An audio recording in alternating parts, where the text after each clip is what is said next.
Welcome to physics class.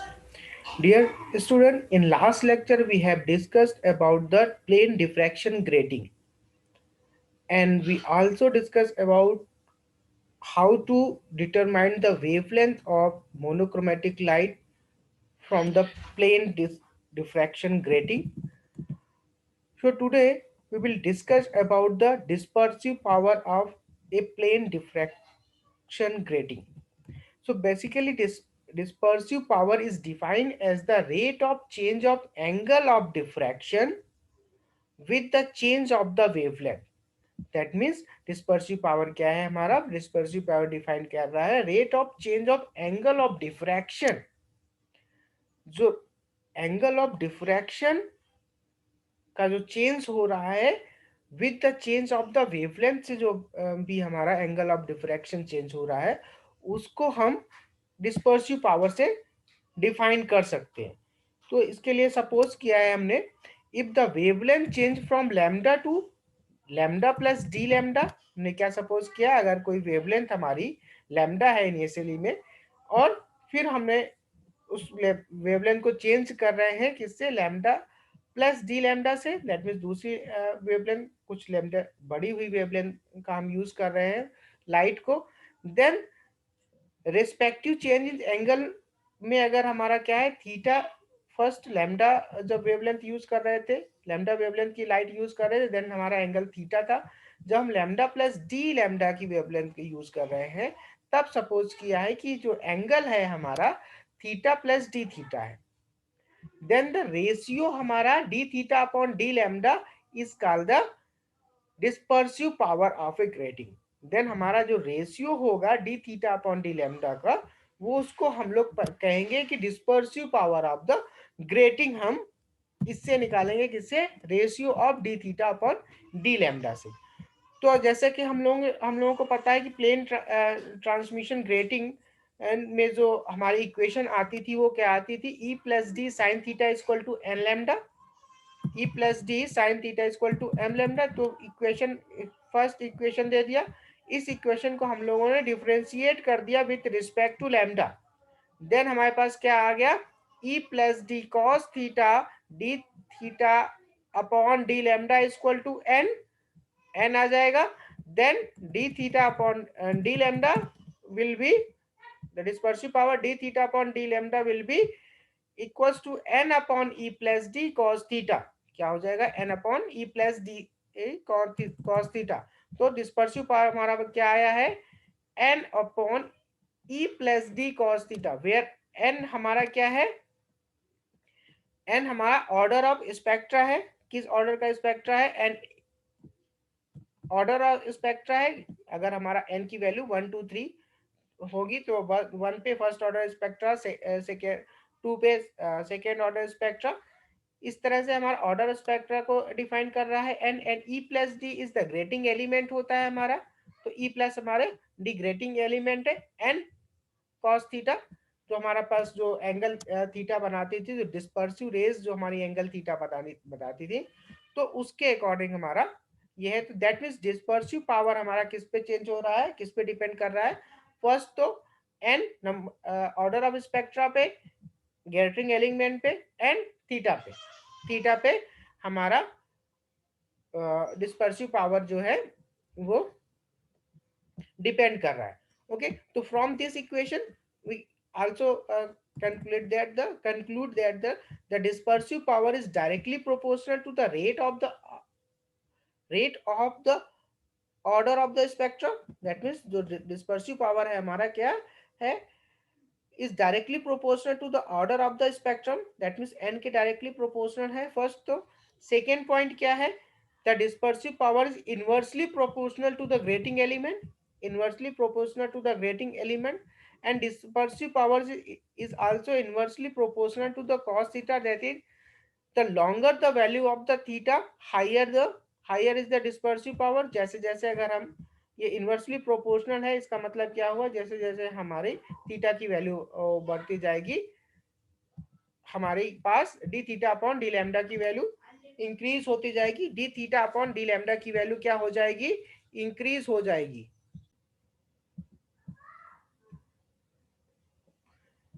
तो अभी हम लोगों ने क्या निकाला कि डिस्पर्सिव पावर किस पे हमारा डिपेंड कर रहा है।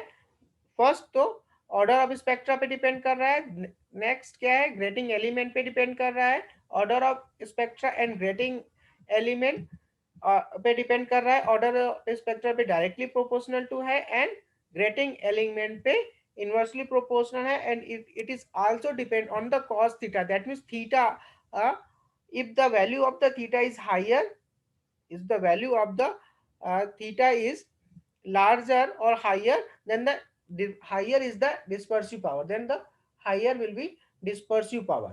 Okay, तो ये हमारी कुछ डिस्पर्सिव पावर्स के की डेफिनेशन एंड वो किस पे डिपेंड कर रहा है उस पे हम लोगों ने बात की। नेक्स्ट है हम लोगों का कि ग्रेटिंग स्पेक्ट्रा में कितने number of maximum number of order possible है, maximum number of order possible in the grating spectra ये कितने हो सकते हैं।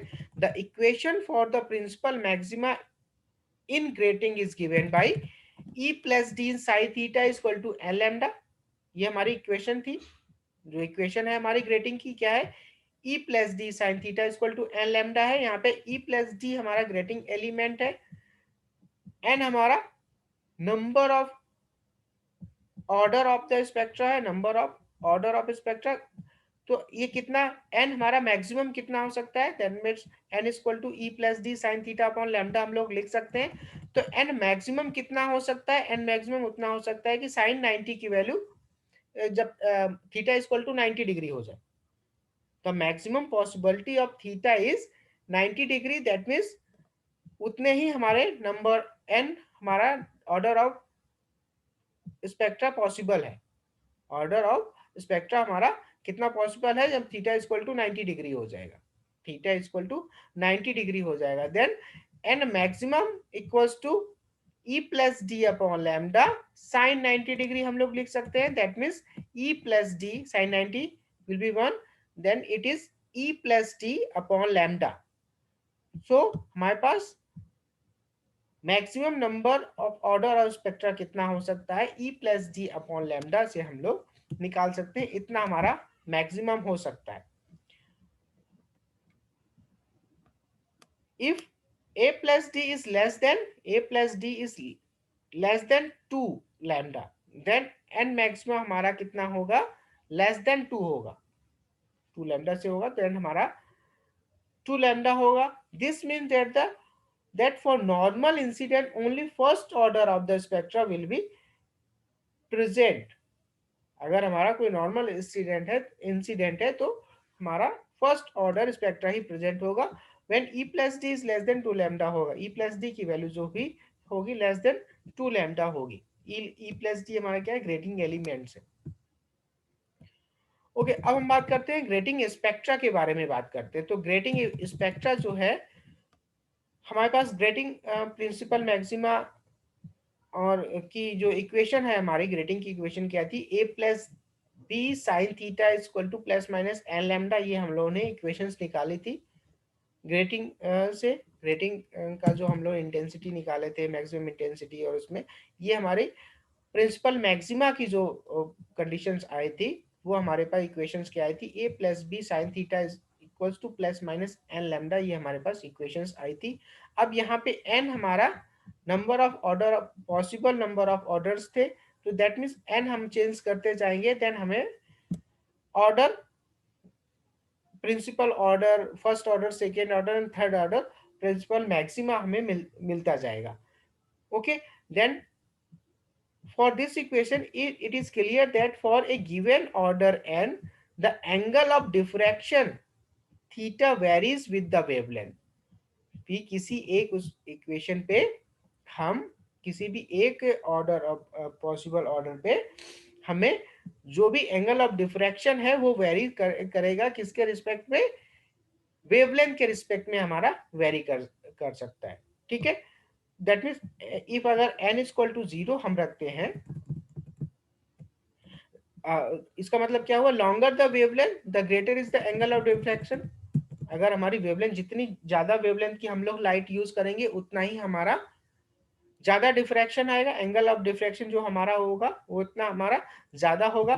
तो कुछ आपका इस तरह से आपको ग्रेटिंग स्पेक्ट्रा मिलेगा। दैट मीन्स एक तो प्रिंसिपल मैक्सिमा मिलेगा, आपको प्रिंसिपल मैक्सिमा मिलेगा, देन मिनिमा, देन आपका secondary maxima and then first order principal maxima, first order principal maxima.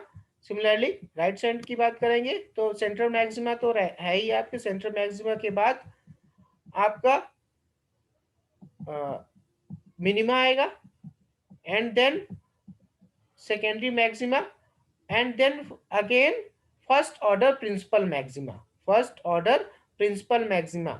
याद रखना पहले वहां पे फर्स्ट और single slit and double slit में हमारा क्या आता था, सेंट्रल मैक्सिमा आता था, मिनिमा आता था, फिर मैक्सिमा आता था, फिर मिनिमा आता था, फिर मैक्सिमा आता था, फिर ग्रेजुअली डिक्रीज होते हुए स्पेक्ट्रा आता था। बट यहाँ पे क्या हो रहा है, एक सेंट्रल मैक्सिमा है, देन मिनिमा है, फिर मैक्सिमा है, ये सेकेंडरी मैक्सिमा इसको बोलेंगे, ठीक है, इसको हम लोग सेकेंडरी मैक्सिमा बोलेंगे, और ये मिनिमा को हम लोग सेकेंडरी मिनिमा बोलेंगे।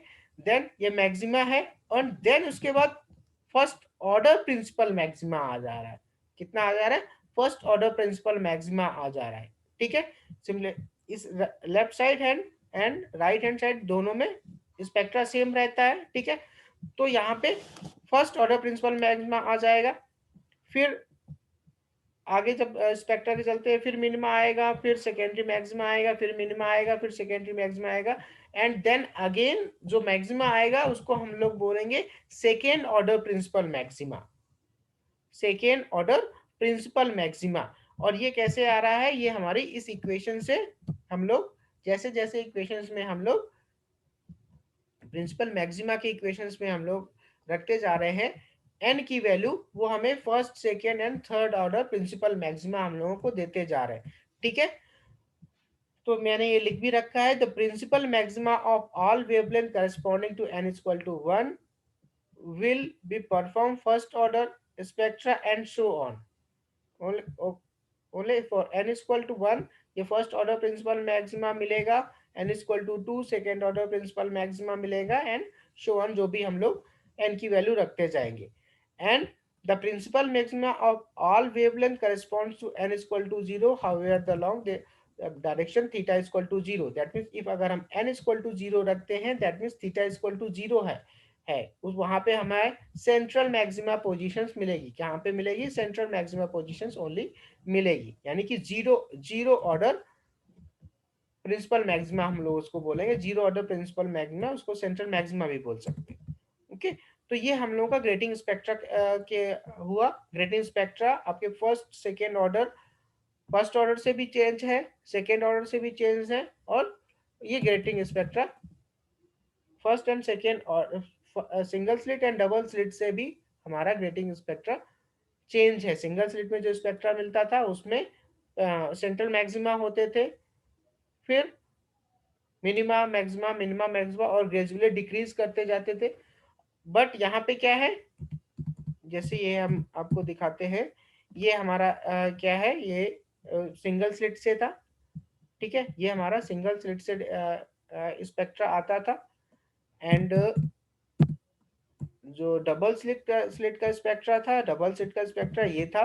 यहाँ पे सिंगल स्लिट का स्पेक्ट्रा के साथ में इंटरफेरेंस पैटर्न भी हमारा इंट्रोड्यूस हो रहा था, इंटरफेरेंस पैटर्न भी हमारा इंट्रोड्यूस हुआ था। तो डबल स्लिट का स्पेक्ट्रा हमारा इस तरह आया था।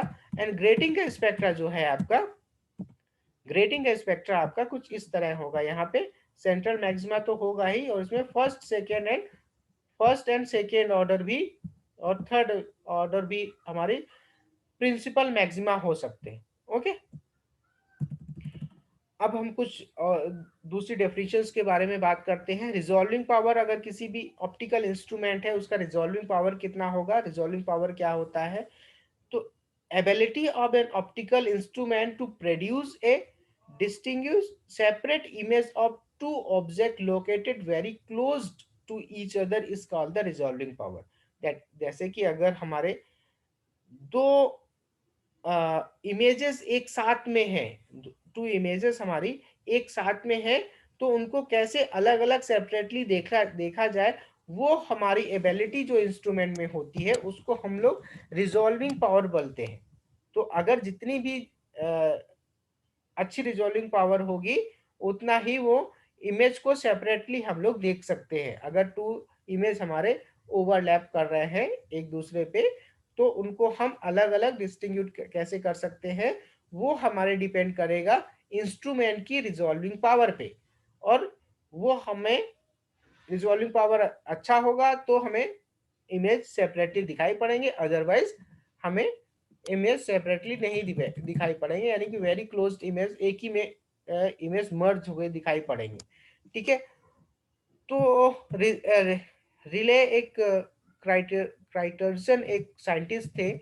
उन्होंने एक फॉर्मूला दिया कि किसी भी ऑप्टिकल इंस्ट्रूमेंट का रिजॉल्विंग पावर कैसे बढ़ाया जा सकता है। उन्होंने कहा कि to measure the resolving power of an objective lenses, उन्होंने रिले ने सजेस्ट किया कि that the two images of such point object lie close each may be regarded as a separated if the central maxima of one falls on the first minimum of the other, that is when the central bright image of one fall on the first dark image are set to be just resolve. That means अगर हमारा instrument क्या करे, कोई भी instrument जो optical instrument है, जो first अगर हमारे पास सपोज दो स्पेक्ट्रा है, ये सपोज हमारे पास दो स्पेक्ट्रा है, तो इस फर्स्ट जो सेंट्रल मैक्सिमा है इसके फर्स्ट जो सेकेंडरी मिनिमा है उस पे अगर हम ये स्पेक्ट्रा को रख दे, दैट मीन्स सेपरेट कर दे कि जो दूसरे स्पेक्ट्रा का पहला स्पेक्ट्रा तो सपोज ऐसे ही रखे हुआ है, और दूसरे स्पेक्ट्रा को सेपरेट कर दे किसमें, कि उसका जो सेंट्रल मैक्सिमा है वो कहाँ पे प्लेस हो जाए, सेकेंडरी मिनिमा पोजिशन पे प्लेस हो जाए, तो फिर हमें दोनों चीजें दिखाई पड़ेंगी। दैट मीन्स इसका भी हमारे सेंट्रल मैक्सिमा दिखाई पड़ने लगेगा, और दूसरे इमेज जो भी होगी उसका भी हमें सेंट्रल मैक्सिमा दिखाई पड़ेगा, यानी कि प्रिंसिपल मैक्सिमा दिखाई पड़ेगा। दैट मीन्स तो कहने का मतलब क्या हुआ, कहने का ये है कि अगर एक इमेज ये है और दूसरी इमेज इसमें जस्ट ओवरलैप कर रही है, और किसी हम इंस्ट्रूमेंट से देखना चाह रहे हैं दोनों इमेज को, तो वो इंस्ट्रूमेंट क्या करे, जो सेंट्रल मैक्सिमा है दूसरे स्पेक्ट्रा का, वो उसके फर्स्ट के मिनिमा में अगर प्लेस कर दे, दैट मीन्स मिनिमा में प्लेस करेगा तो भी पूरा स्पेक्ट्रा डिस्पर्स हो जाएगा, दैट मीन्स एक मैक्सिमा से दूसरे मिनिमा में आ जाएगा, तो हमें क्लियरली दोनों स्पेक्ट्रा की पीक्स दिखाई पड़ने लगेंगी। तो वो हम कहेंगे कि वो हमारा स्पेक्ट्रा रिजॉल्व हो गया, उस स्पेक्ट्रा को हम लोग कहेंगे वो स्पेक्ट्रा हमारा रिजॉल्व हो गया। उस स्पेक्ट्रा को हम लोग आराम से उसकी वैल्यूज हम लोग फाइंड आउट कर सकते हैं। तो ये हमारे एक रिले साइंटिस्ट थे, उन्होंने अपना एक सजेशन दिया था कि अगर हम किसी भी दो ओवरलैपिंग इमेजेस को हम कुछ ऐसे सेपरेट कर सकते हैं, तो उनके नाम से रिले क्राइटेरियन का एक फॉर्मूला रख दिया गया, उनके नाम से एक डेफिनेशन रख दी गई। ठीक है। तो ये आज से आपका डिफ्रैक्शन हमारा खत्म होता है। इसके कुछ न्यूमेरिकल्स हैं बाकी हुई हैं। न्यूमेरिकल्स के लिए हम लोग एक अलग से एक क्लास लेनी पड़ेगी, तो न्यूमेरिकल की क्लास हम अलग लेंगे।